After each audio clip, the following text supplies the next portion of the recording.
आज आप लोग लंच में क्या लेके गए थे? यस, आपने देखा होगा कि आप जो लंच लेके गए थे, आपका फ्रेंड कुछ डिफरेंट लंच लेकर के आया था। अगेन कोई डिफरेंट फ्रेंड डिफरेंट लंच लेकर के आया था।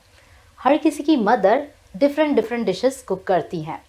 ये डिशेस कहीं ना कहीं आपकी चॉइसेस की होती है या उस वजह से होती है जहाँ से उनकी फैमिली बिलोंग करती है। That means region to region और स्टेट टू स्टेट ये फूड आइटम्स जो हम कंज्यूम करते हैं डिफ़र करते हैं।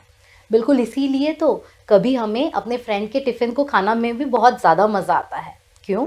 क्योंकि जो हमारे सो माय डियर स्टूडेंट्स, आप देख रहे हैं कि कार एक्चुअली चल रही है। हमारा टॉपिक है how does a car move.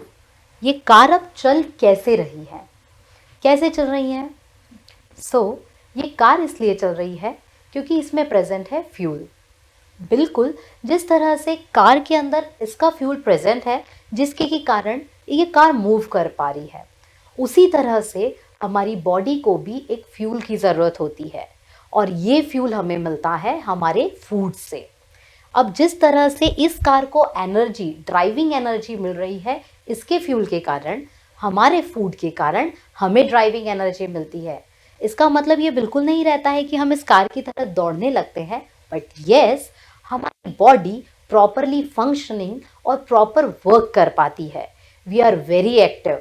आपने कभी देखा होगा, अगर आप प्रॉपर डाइट फॉलो नहीं करते हैं, आप बीमार हैं या आपने इक्वल क्वांटिटीज़ या प्रोपोर्शंस में आपकी जो बैलेंस डाइट होनी चाहिए आपकी एज के अकॉर्डिंग, उस हिसाब से अगर आप अपनी मील्स नहीं लेते हैं, so you sometimes feel very inactive. आप बहुत ज़्यादा थका हुआ महसूस करते हैं, आपको एक्टिविटी फील नहीं हो पाती है अपने आसपास, आप बिल्कुल अच्छा नहीं फील करते हैं कि आपको कहीं खेलने जाना चाहिए या आपको अपने दोस्त भी आए हैं तो भी उनसे मिलना चाहिए। आपको इवन आपके वीडियो गेम्स खेलने में भी मज़ा नहीं आता है। क्यों? क्योंकि आपकी बॉडी में वो ड्राइविंग एनर्जी नहीं है। और ये ड्राइविंग एनर्जी क्यों नहीं है? क्योंकि हमारी बॉडी में जो फ्यूल चाहिए वो फ्यूल मिसिंग है। यही टॉपिक है हमारा कि किस तरह से ये कार चलती है। ये कार चलती है अपने फ्यूल से, बिल्कुल उसी तरह से एक ह्यूमन बॉडी भी चलती है अपने फ्यूल से। और ये फ्यूल होता है फूड। जो फूड हम खाते हैं, फूड किसी भी फॉर्म में हो सकता है। सपोज आपको पराठे खाना पसंद है, अब आप पराठे खाते हैं तो भी आपको एनर्जी मिलती है, आप पराठों के साथ दाल खाते हैं तो भी आपको एनर्जी मिलती है। हर किसी की चॉइसेस फूड को लेकर के डिफरेंट होती है और डिफरेंट फूड डिफरेंट एनर्जी देते हैं। अब इसमें प्रेजेंट होते हैं डिफरेंट एलिमेंट्स या हम कहें न्यूट्रिएंट्स। ये सभी न्यूट्रिएंट्स हमारी बॉडी के लिए कहीं ना कहीं ज़्यादा या कम क्वांटिटी में नीडेड होते हैं और इन्हीं फूड आइटम्स के कारण हमारी बॉडी को मिलती है एनर्जी। और ये एनर्जी हमें इस कार की तरह चलने में मदद करती है। Even if you are sitting, आप अगर बैठना भी चाहते हैं, उठना चाहते हैं, बात करते हैं या कोई भी एक्टिविटी आप करते हैं, हर छोटी से छोटी एक्शन के लिए आपकी बॉडी को ज़रूरत होती है एनर्जी की। And you know very well now कि ये एनर्जी हमें मिलती है हमारे फूड से। हम वही पढ़ने वाले हैं कि ये फूड होता क्या है और कहाँ से आता है। Now the question arises, what is food? अब प्रश्न आता है कि फूड क्या है। हमें पता है फूड एक ऐसी चीज़ है जिसे हमें लेना रोज़ ज़रूरी है, रेगुलर बेसिस पर। और ये हमें क्यों लेना चाहिए? क्योंकि ये कहीं ना कहीं हमारी बॉडी को नीडेड एनर्जी देता है, जिससे हमारी बॉडी प्रॉपर फंक्शनिंग कर पाती है। आप स्कूल जा पाते हैं, प्लेग्राउंड में खेल पाते हैं, या यूँ कहें कि आप अपनी एग्ज़ाम टॉप कर पाते हैं। ये सभी जितनी भी एक्टिविटीज़ आप करते हैं, सभी के लिए एनर्जी आपको मिलती है अपने फूड से ही। ये फूड एक्चुअली अगर हम समझना चाहें तो होता है रॉ मटेरियल्स का कंपोजिशन। ये रॉ मटेरियल्स हमें मिलते हैं डिफरेंट सोर्सेज से और इन्हीं रॉ मटेरियल्स को किसी न किसी प्रिपरेशन वे में कुक करके या फ्राई करके या स्टीम करके हम बनाते हैं अपना खाना। अब खाना जो रहता है वो आपको पता है कि different different people different different food खाना पसंद करते हैं। फॉर एग्ज़ाम्पल, आपको पराठे खाना बहुत अच्छे लगते होंगे, बट आपका जो फ्रेंड है वो साउथ इंडियन फैमिली वाला है, इसीलिए उसे इडली डोसा पसंद है। बट ये दोनों ही कहीं ना कहीं फूड होते हैं और ये दोनों ही आपकी बॉडी को एनर्जी देते हैं। जैसे कि मैंने आपको बताया, why do we need food, हम अभी भी समझ चुके हैं कि हमें इस खाने की ज़रूरत क्यों होती है। आप आंसर जानते हैं कि इस खाने की ज़रूरत हमें होती है हमारी बॉडी में एनर्जी लाने के लिए। अब ये एनर्जी आपको किन किन कामों में काम आती है मैंने बताया। सपोज आप अपने स्टडीज़ करने बैठे हैं, आप एग्ज़ाम की प्रिपरेशन कर रहे हैं, आप साइकिलिंग कर रहे हैं, आप रनिंग कर रहे हैं, आप सो रहे हैं, आप बैठ रहे हैं, आप कुछ चीज़ रीड कर रहे हैं, कुछ लिखना चाहते हैं, हर एक एक्शन के लिए, इवन आप सो रहे हैं उस समय, जिस समय आपकी बॉडी कंप्लीटली रिलैक्स करती है, तब भी आपकी बॉडी को एनर्जी की ज़रूरत होती है और इस एनर्जी के लिए ही हमें फूड लेना ज़रूरी होता है। सो इसीलिए आपको हमेशा एम्फेसाइज किया जाता है कि आपको प्रॉपर डाइट्स मेंटेन करनी चाहिए। सुबह उठ करके ब्रेकफास्ट जो भी आपकी मदर ने प्रिपेयर किया है वो बिना मिस किए ज़रूर खा करके जाना चाहिए। प्रॉपर लंच आवर्स में आपको जो आपकी मदर ने होम कुक्ड फूड दिया है ज़रूर खाना चाहिए। इसमें आपको कभी भी जंक फूड एक्चुअली कभी भी इंक्लूड नहीं करने चाहिए। जंक फूड इंक्लूड नहीं करने के पीछे रीज़न बिल्कुल सिंपल होता है। ये फूड एक्चुअली न्यूट्रिटिव वैल्यूज़ कम रखते हैं। इनमें टेस्ट तो बहुत होता है पर न्यूट्रिएंट्स कम होते हैं और इसी की वजह से इन्हें आपको एनर्जी उतनी नहीं मिलती है और हमारी बॉडी को ये जितना एक्चुअली यूज़ नहीं दे पाते हैं या जितना बेनिफिट नहीं दे पाते हैं, उससे ज़्यादा कहीं ना कहीं एडवर्स इफेक्ट हमारी बॉडी पर करते हैं। इसी तरह से हम समझने वाले हैं कि अब ये फूड हमें जो मिलता है ये आता कहाँ से है। अब आप सोच रहे होंगे कि हम तो साइंस पढ़ रहे हैं और अब ये मैप यहाँ पर क्या कर रहा है।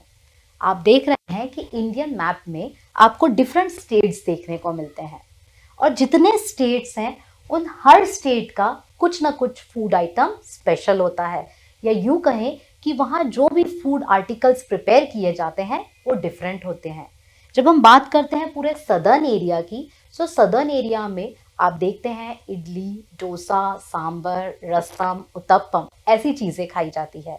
जब हम बात करते हैं हमारे ईस्टर्न एरियाज़ की, सो ईस्टर्न एरियाज़ में अक्सर खाया जाता है आपका बॉइल्ड फूड या इस तरह के कुछ फूड। जब हम बात करते हैं हमारे गुजरात, राजस्थान एंड इस एरियाज़ की, सो बात आती है कहीं ना कहीं बहुत ज़्यादा स्पाइसी और घी वाले फूड की। जब हम बात करते हैं नॉर्थ इंडियन फूड की, सो वहाँ चलता है ऑलमोस्ट या तो नॉन वेजिटेरियन या कुलचे, छोले, इस तरह की चीज़ें। हर स्टेट में जो फूड आइटम प्रिज्यूम किया जाता है वो बहुत डिफरेंट होते हैं। अब जिस तरह से ये कंज्यूम फूड अलग होते हैं, इनकी कुकिंग स्टाइल्स अलग होती हैं और इसीलिए आपकी मदर या आपकी फैमिली जिस रीजन से बिलोंग करती है, आपके घर में अक्सर वहाँ का ही फूड बनता है और आपकी कहीं ना कहीं चॉइस भी वही फूड रहता है। हम अपने इन सभी स्टेट्स में भी देखते हैं कि यहाँ पर भी जितने भी फूड आइटम्स बनते हैं उनके रॉ मटेरियल्स सेम रहते हैं।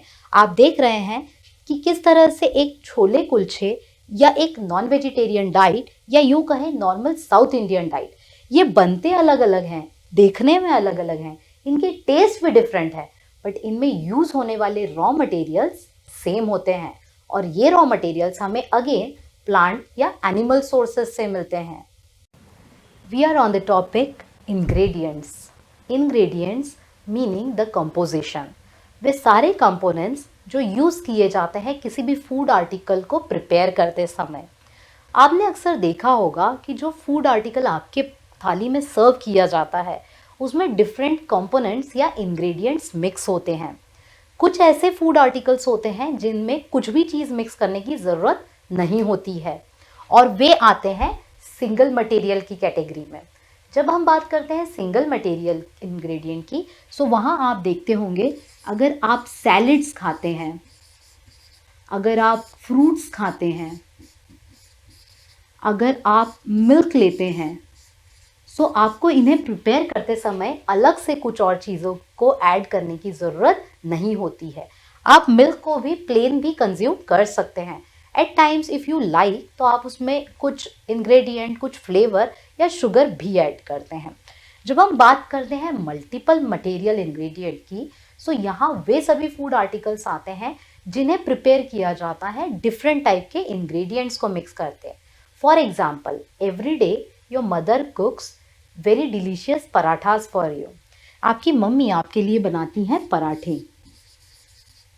अब जब ये पराठे आपकी मम्मी आपके लिए बनाती है, सो इन पराठों को बनाते समय सिर्फ एक कंपोनेंट या एक इंग्रेडिएंट यूज नहीं होता है।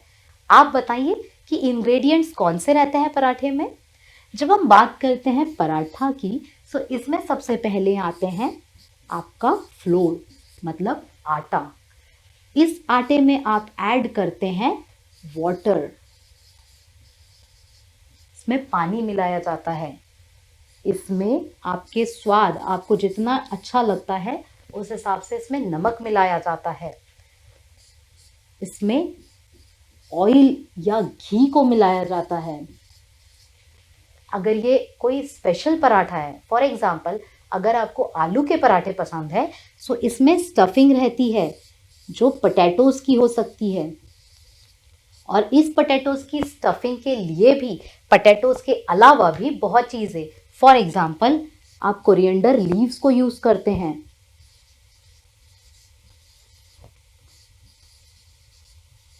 जिस तरीके से एक आलू के पराठे को बनाने के लिए आपको डिफरेंट इंग्रेडिएंट की ज़रूरत पड़ती है, सो ये फॉल करता है हमारी कैटेगरी में जहाँ पर मल्टीपल मटेरियल इंग्रेडिएंट्स यूज़ किए जाते हैं। अब आप समझ गए कि कुछ फूड आर्टिकल्स में आपको कुछ भी चीज़ ऐड करने की ज़रूरत नहीं रहती है। दैट मीन्स वो सिर्फ एक इंग्रेडिएंट से मिलकर बन जाते हैं। जब हम बात करते हैं मल्टीपल मटेरियल इंग्रेडिएंट्स या मल्टीपल मटेरियल फूड की, इसमें बहुत डिफरेंट टाइप के इंग्रेडिएंट्स को ऐड किया जाता है and then finally you get your delicious aloo parathas. अभी हमने जैसे देखा था मल्टीपल मटेरियल इंग्रेडिएंट्स की, आइए देखते हैं कुछ और एग्जांपल्स इसी के।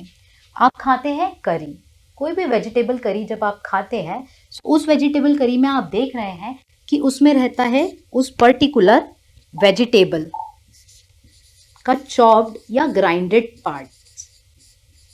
इस वेजिटेबल करी में आप देख रहे हैं अनियंस यूज़ किए गए हैं, टमाटोज यूज़ किए गए हैं,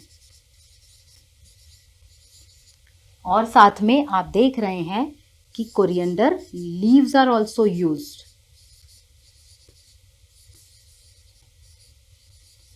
बिल्कुल इसी तरह से जब आप कोई वेजिटेबल करी प्रिपेयर करना चाहते हैं, आप यहाँ पर कॉलीफ्लावर भी देख पा रहे हैं। सो कॉलीफ्लावर इज अगेन देयर। सो इस तरह से जब आप कोई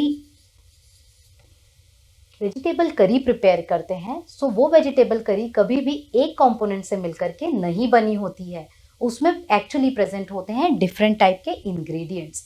even if the simplest dal, जो आप बिल्कुल सादी से सादी दाल भी खाते हैं, सो उस दाल को आप देखते हैं कि उसमें रहती है पर्टिकुलर पल्स।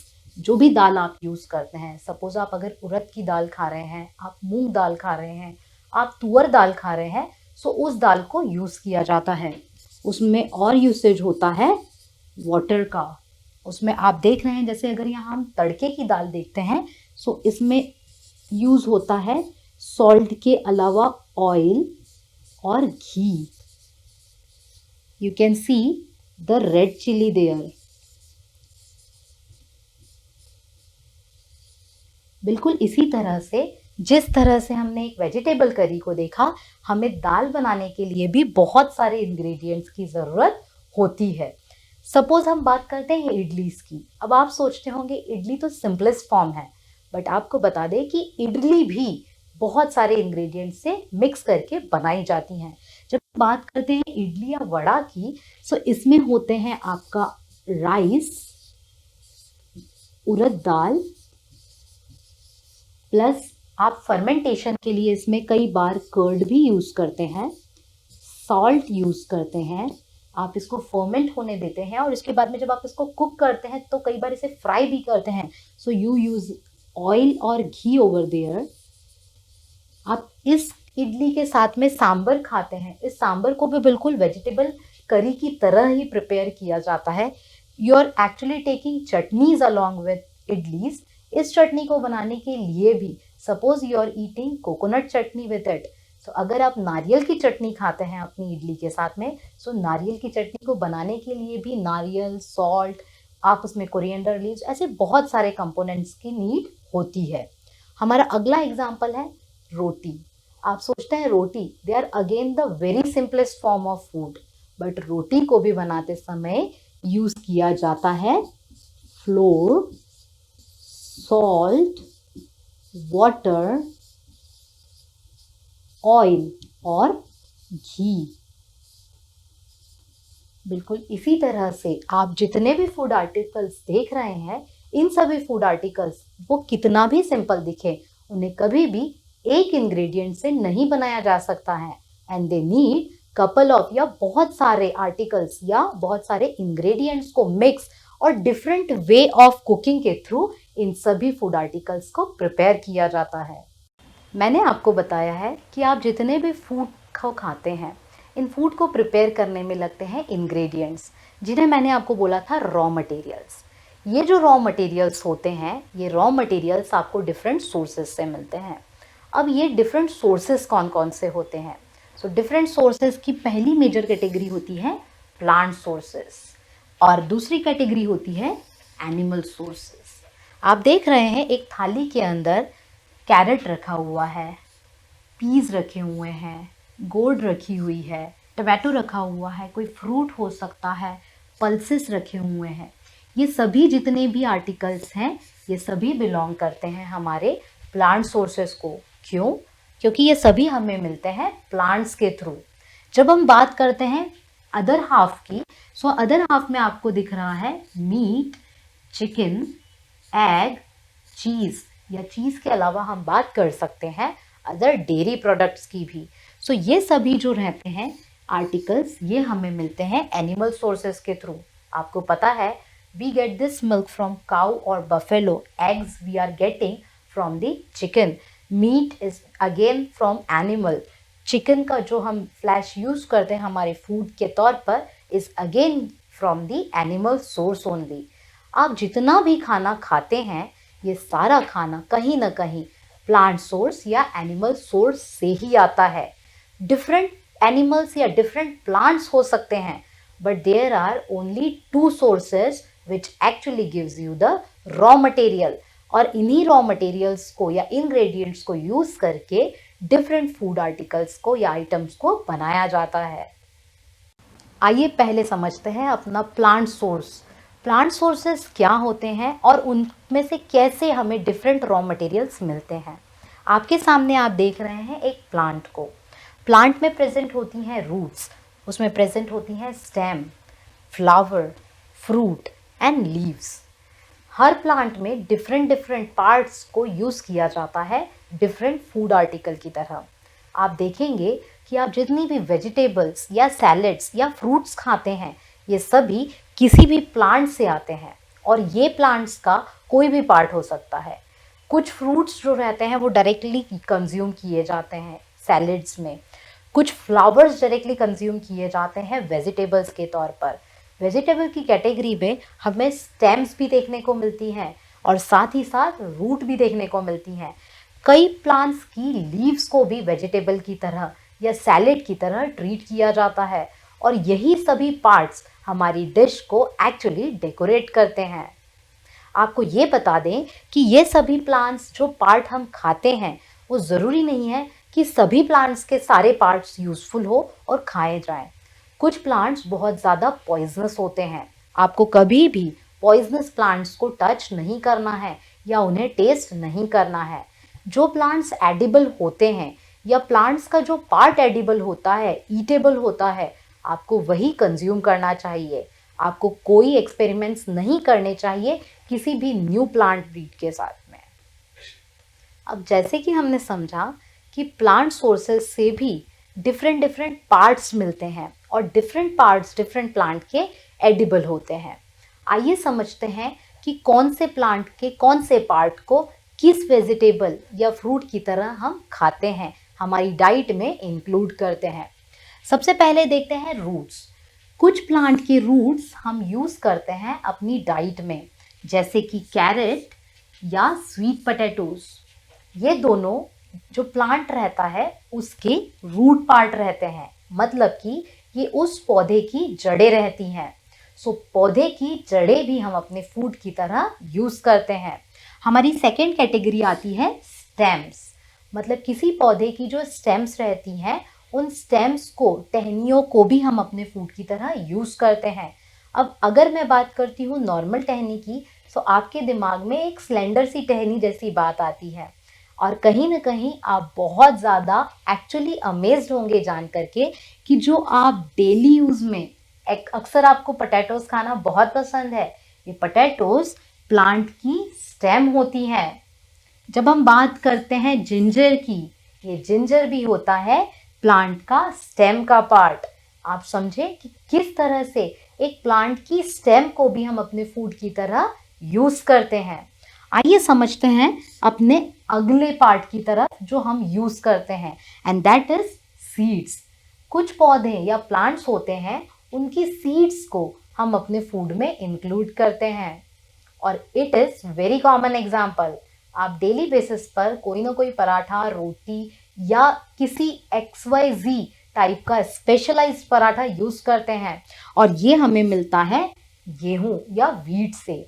इसके अलावा आप अपनी डाइट में चावल, राइस, पुलाव खाना पसंद करते हैं। ये दोनों व्हीट और राइस जो हम कॉमनली डेली बेसिस पर यूज करते हैं, ये हमें प्लांट के सीड पार्ट से मिलता है। आप समझ रहे कि किस तरह से प्लांट का रूट्स, स्टेम्स और सीड यूज किए जाते हैं।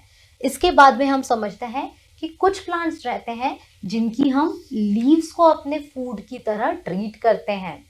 अब अगेन लीव्स जो आपके दिमाग में है वो डिफरेंट है, बट क्या ये अलग है? No, they are again the leaves only. ये प्लांट की पत्तियां हैं, जिसे हम देख रहे हैं कैबेज और स्पिनच को। कैबेज और स्पिनच इनके प्लांट्स की पत्तियां होती हैं या लीव्स होती हैं, और हम उस प्लांट की लीव्स को कंज्यूम करते हैं अपनी फूड की तरह। हम अगली कैटेगरी में देखते हैं कि हम कुछ प्लांट्स के फ्लावर्स को भी यूज करते हैं अपने फूड आर्टिकल्स की तरह। अब फ्लावर्स की जब बात आती है, yes, they are little more similar और रिसेंबलिंग लाइक अ फ्लावर। जब हम बात करते हैं ब्रोकोली की, जब बात करते हैं कॉलीफ्लावर की, they both are the flower of the part and they are the actual flowers, just like the rose of the rose plant. Cauliflower और ब्रोकोली भी इनके प्लांट्स के फ्लावर्स होते हैं, और हम इन्हें एडिबल या अपनी फूड आर्टिकल की तरह यूज करते हैं। हम अगली कैटेगरी में जहां देखते हैं फ्रूट्स। फ्रूट्स मतलब जिस तरह से हम एक आम के पेड़ से आम तोड़ करके खाते हैं, ये होते हैं fruit part of the plant. Apple या बनानास, ये डायरेक्टली ना ही रूट होते हैं, ना ही लीव्स होते हैं, ना फ्लावर होते हैं। They are directly the fruits of the plant. आप समझ गए कि किस तरह से एक छोटा सा नन्हा सा पौधा डिफरेंट पार्ट्स लिए रहता है, और डिफरेंट पार्ट्स जो रहते हैं, जैसे किसी पौधे की रूट्स को हम खाते हैं, किसी पौधे की स्टेम्स को हम यूज करते हैं, किसी की सीड्स, किसी की लीव्स, किसी के फ्लावर्स और किसी के फ्रूट्स को हम अपनी डाइट को कंप्लीट करने के लिए यूज करते हैं। हम यहाँ पढ़ रहे हैं सभी प्लांट सोर्सेस के बारे में। अब आप समझ गए कि प्लांट हमारे लिए कितने ज़्यादा यूजफुल होते हैं, क्योंकि अगर हम प्लांट्स की देखरेख नहीं करेंगे तो कहीं ना कहीं हमारी जो थाली है, हमारी जो प्लेट है, वो इनकम्प्लीट है, क्योंकि प्लांट सोर्सेस से हमें बहुत सारे इंग्रेडिएंट्स मिलते हैं जिन्हें हम डिलीशियस फूड में कन्वर्ट कर पाते हैं। अब आपको बता दें कि सिर्फ फूड आर्टिकल्स को प्रिपेयर करना ही सब कुछ नहीं होता है। आप डायरेक्टली प्लांट या एनिमल सोर्सेस को कहीं ना कहीं कंबाइन करते ज़रूर हैं अपनी प्रिपरेशन प्रोसेस में, पर उसमें नीडेड होते हैं कुछ स्पाइसेस। ये स्पाइसेस या ऑयल्स हम किस तरह से लेते हैं, या हमारे इंडिया में कौन से डिफरेंट स्पाइसेस हैं जो हमारी फूड को एक्चुअल टेस्ट देते हैं, और ये सभी स्पाइसेस भी हमें डायरेक्टली मिलते हैं प्लांट सोर्सेस से। सबसे पहले आप देख रहे हैं दैट इज सिनेमन, दालचीनी। दूसरी चीज आप देख रहे हैं कोरिएंडर सीड्स, धनिया या धना, खड़ा धना जो रहता है। हम नेक्स्ट देख रहे हैं क्लोव्स, लौंग। लौंग को भी यूज किया जाता है स्पाइसेस में। हम नेक्स्ट देख रहे हैं टर्मरिक, द ग्राउंड टर्मरिक, जिसको टर्मरिक पाउडर की तरह हम डेली हल्दी के तौर पर यूज़ करते हैं अपनी वेजिटेबल्स को प्रिपेयर करने में। हम बात करते हैं अपने नेक्स्ट स्पाइस ब्लैक पेपर की, मतलब काली मिर्च। ये काली मिर्च भी एक स्पाइस की तरह काम करता है। जब हम बात करते हैं अपने अगले स्पाइस की, that is the cumin seed या जीरा। ये जीरा भी आप कहीं ना कहीं अपने फूड में देखते होंगे। आपकी मदर इन तरह के डिफरेंट स्पाइसेस आपके फूड में ऐड करते हैं और तभी आपके फूड में एक स्पाइस्ड अप टेस्ट आपको मिलता है। Other than all this spices हम यूज करते हैं ऑयल्स। ये ऑयल्स भी हमें मिलते हैं अपने प्लांट से। जैसे आपने सुना होगा सोयाबीन ऑयल, जैसे आपने सुना है vanaspati ghee is again from somewhere the plants only. Apart from oils we are also using beverages. आप लेते हैं कॉफ़ी, ये कॉफ़ी हमें वापस मिलती कहाँ से है? It again comes from the plant source only. आपकी मदर या फादर डेली बेसिस पर मॉर्निंग में चाय पीते हैं। दिस टी और coffee all are actually coming from the plant sources. हमने अभी तक देखा था कि डिफरेंट टाइप के फ्रूट्स, वेजिटेबल्स या स्टेम्स या लीव्स हमारे फूड को डायरेक्टली हेल्प करते हैं एक डिश में कन्वर्ट होने में। और इन सभी डिशेस को प्रिपेयर करते समय हमें ज़रूरत होती है डिफरेंट स्पाइसेस की। और ये स्पाइसेस, ऑयल्स या बेवरेजेस जो हम अपनी डेली रूटीन में यूज़ करते हैं, ये भी हमें मिलते हैं अपने प्लांट सोर्सेस से। अब आपको बता दें, सिंपली फूड लेने से सब कुछ नहीं होता। जो आपको सीरियल्स देखने को मिलते हैं, जैसे खड़ी दालें कुछ रहती हैं, या आप देख रहे हैं खड़े मूंग। खड़े मूंग को जब आप स्प्राउटेड करके लेते हैं अपनी डाइट में, सो ये बहुत ज़्यादा न्यूट्रिशियस होते हैं। आपने सुना होगा कि आपको नट्स और कहीं ना कहीं स्प्राउट्स को अपनी डाइट में अच्छी क्वांटिटी में एडअप करना चाहिए। और ये स्प्राउट्स हमें मिलते कहाँ से हैं? Again the sources are plants only. But आपको पता है कि ये पहले ऐसे बिल्कुल नहीं दिखते हैं। इन स्प्राउट्स को एक्चुअली जर्मिनेट या किस तरह से ये स्प्राउटिंग की प्रोसेस की जाती है, हम समझते हैं। आपको लेना है थोड़ा क्वांटिटी। सपोज आप जितना कंज्यूम करना चाहते हैं, एक बाउल अगर आप लेना चाहते हैं, आप एक बाउल भर के लेंगे हमारे खड़े मूंग को। इस खड़े मूंग को आपको थोड़ा सा वाटर में रख देना है।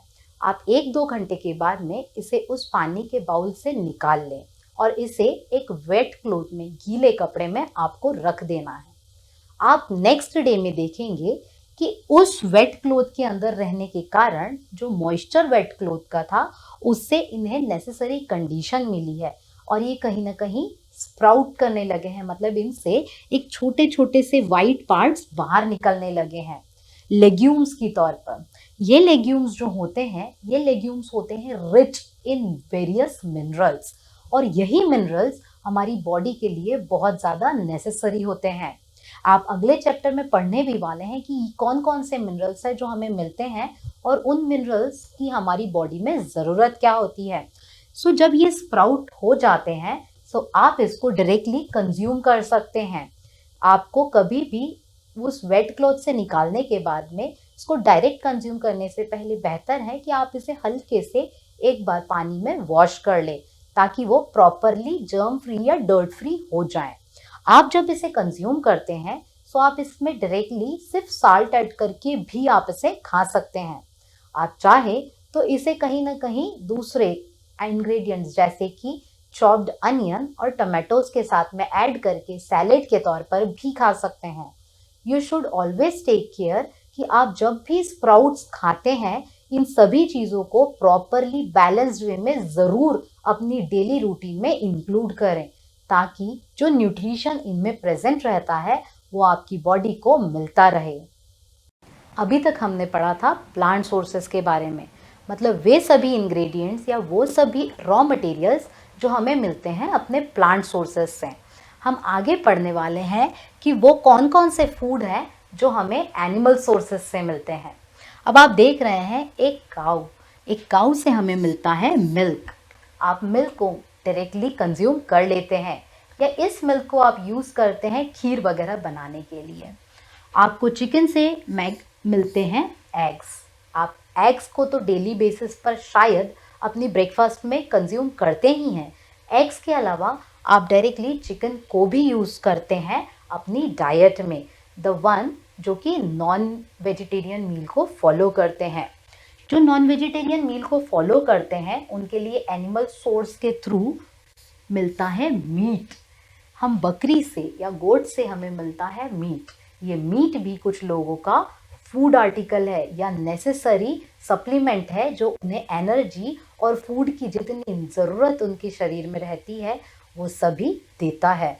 अपार्ट फ्रॉम दीज ऑल, आपने देखा होगा हनी को, बिल्कुल, जो शहद आप खाते हैं बड़ा ही स्वीट होता है, पर क्या आपने कभी सोचा है कि एक छोटी सी डिब्बी भर के शहद बनने के लिए कितनी मेहनत करनी पड़ती है? और ये मेहनत कौन करती हैं? हमारी छोटी छोटी सी हनी बीज। हनी बीज बहुत छोटे क्रिएचर्स होते हैं और वो बहुत फार फार, बहुत दूर दूर के डिस्टेंसेस तक फ्लाई करते हैं just to sip the nectar from the flowers. जो फूल होते हैं उन फूल से रस को सक करते हैं और वो सक्ड जो नेक्टर रहता है उसको ये ला करके अपने बी हाइव्स मतलब वे जगह, वे घर जिसमें हमारी बीज या हनी बीज रहती हैं, जो कि हेक्सागोनल शेप के रहते हैं। ऐसे बी हाइव्स में वो सभी सक्ड नेक्टर को कलेक्ट करके रखते हैं।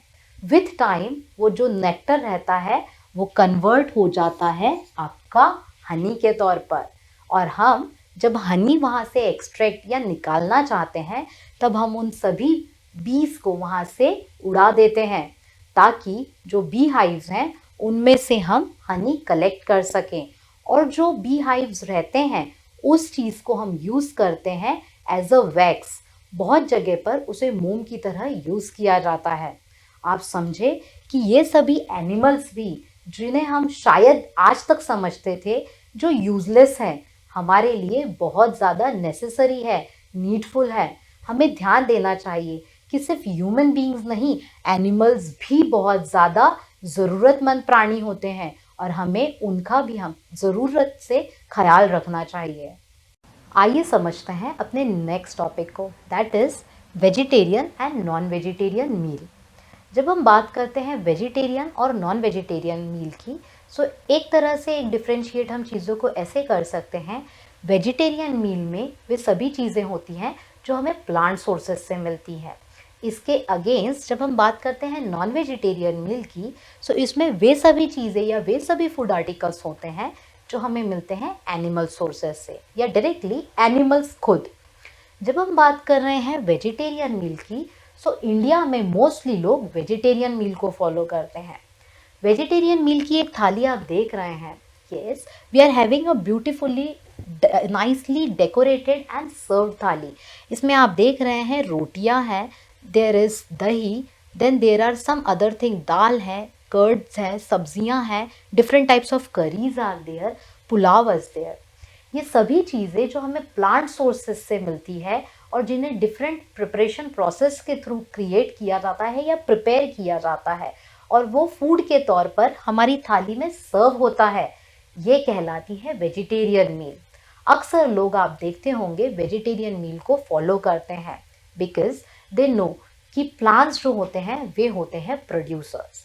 आपको पता है प्लांट्स अपना खाना खुद बनाते हैं। हमने देखा कि किस तरह से प्लांट के रूट्स, लीव्स, स्टेम्स, फ्लावर्स और फ्रूट को हम अपने फूड की तरह कंज्यूम करते हैं। जब हम बात करते हैं प्रोड्यूसर्स की, सो इस लेवल पर जो फूड प्रिपेयर होता है उसमें सबसे ज़्यादा एनर्जी होती है और यही रीज़न है कि ज़्यादातर लोग वेजिटेरियन मील को फॉलो करते हैं ताकि सबसे ज़्यादा लेवल की जो एनर्जी रहती है वो डायरेक्टली प्लांट सोर्सेस में प्रेजेंट होती है और प्लांट सोर्सेस से हम जो भी फूड आर्टिकल्स प्रिपेयर करते हैं उसमें ज़्यादा न्यूट्रिशन प्रेजेंट होता है जो कि डायरेक्टली हमारी बॉडी को मिल सकता है। इसके अगेंस्ट जब हम बात करते हैं नॉन वेजिटेरियन मील की, सो मैंने बताया आपको इसका प्राइमरी सोर्स होता है एनिमल। एनिमल डायरेक्टली या इनडायरेक्टली हमारी नॉन वेजिटेरियन मील को फॉलो करते हैं। अब आप सोच रहे होंगे कि मिल्क जो कि हमें मिलता है एक काऊ या बफेलो से, वो वेजिटेरियन मील है या नॉन वेजिटेरियन मील है? The answer is it is a vegetarian meal because we are not actually consuming the animal part. We are consuming a byproduct that is given by the animal. जब हम बात करते हैं egg की, so egg is a non vegetarian meal. इसके पीछे reason होता है क्योंकि वही एग 72 आवर्स के बाद में एक चिकन बन जाता है. That means it is simply an animal, और वो एनिमल है, उसे हम कंज्यूम कर रहे हैं, इसीलिए it becomes a non vegetarian meal. आप यहाँ पर देख रहे हैं कि किस तरह से प्रॉन, क्रैब्स और डिफरेंट टाइप के सी शेल्स और बहुत सारी चीज़ें जो डायरेक्टली एनिमल रहते हैं हम अपनी डाइट में यूज़ करते हैं, या वे लोग यूज़ करते हैं जो नॉन वेजिटेरियन डाइट को फॉलो करते हैं. नॉन वेजिटेरियन मील भी बहुत हद तक आपके शरीर के लिए अच्छी होती है, but again it all depends on your choices and your beliefs. अगर आपके घर में ये खाया जाता है तो आप बेशक इन सभी चीज़ों को खाइए. ये सभी हमें मिलते हैं एनिमल्स से. They also are rich in some or the other minerals, and you know this minerals are again helpful for our proper body functioning and growth. आइए समझते हैं फूड हैबिट्स को. फूड हैबिट्स जिस तरह से हम सभी ह्यूमन बीइंग में डिफरेंट होती है, अलग अलग लोग अलग अलग तरह का फूड आइटम खाना पसंद करते हैं. बिल्कुल उसी तरह से एनिमल्स की फूड हैबिट्स भी डिफरेंट होती है. कुछ एनिमल्स होते हैं जो सिर्फ प्लांट ईटर्स होते हैं. दैट मीन्स वो सिर्फ प्लांट या उसी के प्रोडक्ट्स को खाते हैं. वे सभी एनिमल्स जैसे डियर, कैमल और गोट जो सिर्फ प्लांट ईटर्स होते हैं, वो आते हैं हर्बीवोरस की कैटेगरी में. मतलब वे कभी भी किसी अदर एनिमल या एनिमल के पार्ट को कंज्यूम नहीं करते हैं, लिविंग और डेड. आइए समझते हैं अपनी नेक्स्ट कैटेगरी को, दैट इज कार्निवोरस. जब हम बात करते हैं कार्निवोरस की, सो इनमें वे सभी एनिमल्स आते हैं जो अपनी फूड नीड के लिए प्लांट्स पर डिपेंडेंट नहीं होते हैं. That means they are depending on some other sources. अब ये दूसरे सोर्सेस कौन से होते हैं? So we know other than plant, animals are the sources of food. So ये सभी एनिमल्स जैसे कि टाइगर, स्नेक और वॉल्फ, ये डिपेंड करते हैं अपनी फूड नीड के लिए दूसरे एनिमल्स पर, वे हो चाहे लिविंग या डेड एनिमल्स. डेड एनिमल्स या लिविंग एनिमल्स पर डिपेंडेंसी के कारण ही इन्हें कैटेगराइज किया जाता है कार्निवोरस की कैटेगरी में, और ये अपनी सभी फूड नीड को कंप्लीट करते हैं एनिमल्स के ही through. They never eat any part of the plant for their food need. जब हम आते हैं अपनी थर्ड कैटेगरी की तरफ, that is omnivores. जब हम बात करते हैं omnivores की, सो इसमें वे सभी एनिमल्स आते हैं जो प्लांट से भी अपना न्यूट्रिशन लेते हैं और एनिमल सोर्सेस से भी लेते हैं. दैट मीन्स उनके जो फूड की नीड रहती है वो कुछ हद तक कंप्लीट की जाती है प्लांट सोर्सेस के थ्रू और कुछ एनिमल सोर्सेस के थ्रू. वे चाहें तो प्लांट सोर्सेस को भी अपनी डाइट में इंक्लूड कर सकते हैं और एनिमल सोर्सेस को भी अपनी डाइट में इंक्लूड कर सकते हैं. ओमनिवोर्स के कुछ एग्जांपल्स हैं. डॉग, आपने देखा होगा अगर आप डॉग को मिल्क देते हैं, दूध देते हैं, तो वो पी लेता है. आप उसे बिस्किट देते हैं तो वो पी लेता है. इसी के अगेंस्ट अगर आप उसको नॉन वेजिटेरियन मील जो भी आपके घर में बचती है, आप उसे एग देते हैं, आप उसे चिकन देते हैं, आप उसे मीट देते हैं, सो डॉग उसे भी खा लेता है. That means dog can eat both vegetarian and non vegetarian, और we can say plant source and animal source material. Apart from that, deer, और we can say chimpanzee. These all are again the examples of omnivores.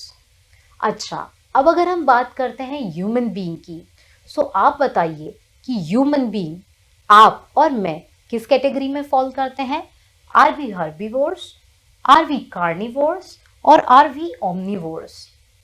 हम actually herbivores नहीं हैं. क्यों? क्योंकि हम use करते हैं एनिमल सोर्स को भी. हम डायरेक्टली एनिमल्स को भले ही ना खाते हों, बट हम एनिमल्स से मिलने वाली चीज़ों को यूज़ करते हैं. हम कंप्लीटली प्लांट्स पर डिपेंड नहीं करते हैं. हम कार्निवोर्स भी नहीं हैं. क्यों? क्योंकि हमें कहीं ना कहीं प्लांट्स की और प्लांट के सोर्सेज की नीड होती है. That means we fall in the category of omnivores, क्योंकि हम अपने प्लांट सोर्सेज और एनिमल सोर्सेज दोनों से अपने फूड या न्यूट्रिशन की नीड को फुलफिल करते हैं। So our next topic is, does everyone get enough food to eat? क्या सभी लिविंग ऑर्गेनिजम्स या ह्यूमन बींग्स जो अर्थ पर हैं उन सभी को सफिशिएंट फूड मिल पाता है? And the answer is no. The reason is very simple. कहीं पर फूड बहुत ज़्यादा क्वांटिटीज़ में अवेलेबल रहता है, इसके अगेंस्ट जो पुअर पीपल रहते हैं या बिलो पावर्टी लेवल पर रहते हैं, उन लोगों को उतनी क्वांटिटी या सफिशिएंट क्वांटिटी में फूड नहीं मिल पाता है। अनएम्प्लॉयमेंट के कारण, हाई पॉपुलेशन के कारण भी फूड का प्रॉपर डिस्ट्रीब्यूशन नहीं हो पाता है, जिसके की कारण सभी लोगों को जितनी उनकी नीड है उतना फूड नहीं मिल पाता है। सो आप और हम किस तरह से इसमें हेल्प कर सकते हैं? हमें हमेशा ध्यान रखना चाहिए कि हमें जितनी ज़रूरत हो उतने ही फूड को थाली में लेना है। कुछ और स्टेप्स भी हैं जिसके की थ्रू अपने थाली वाले फूड को हम वेस्ट होने से बचा सकते हैं। जैसे मैंने आपको बताया कि अपनी थाली में हमें उतना ही खाना लेना चाहिए जितना हम खा सके, और वो नाली में न जाए या कहीं वेस्ट न किया जाए या डस्टबिन में नहीं फेंका जाए। कुछ और वेज भी हैं जिससे कि हम अपने फूड को वेस्ट होने से बचा सकते हैं। पहला है proper and safe storage of food. अब अगर आपने बहुत सारा फूड ले लिया है और उसको प्रॉपर तरीके से स्टोर नहीं करके रखा है, तो वो स्पॉइल हो जाता है या खराब हो जाता है। That means it is useless and simply becomes the waste. Next point is use up the leftovers. Suppose आपकी मदर ने कल ज़्यादा चपातियाँ बना ली।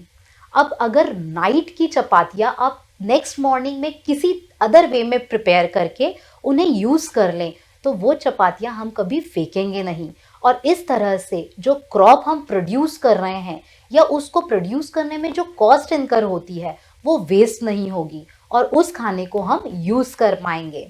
Next point is take only less quantity of food in plate as per requirement while eating. आप घर पे बैठे हैं, आपको थाली पूरी भर करके कभी भी नहीं लेनी चाहिए। सपोज आपको लगता है कि मैं आधी आधी चपाती करके खा पाऊंगा, सो आपको ये बहुत अच्छी प्रैक्टिस हमेशा फॉलो करनी चाहिए। अगर आपको पता है कि आप एक चपाती लेते हैं और उतनी चपाती के साथ सफिशिएंट क्वांटिटी की वेजिटेबल करी ले करके फिनिश कर पाते हैं, तो आप ज़रूर उतना ही थाली में ले। ज़रूरत से ज़्यादा थाली में नहीं लेना चाहिए। It is a bad habit to leave the food in your plate just because, क्योंकि आपकी मदर वो लेफ्ट ओवर फूड खा सकती हैं। ये कभी भी नहीं करना चाहिए, क्योंकि mother also need to take a good diet.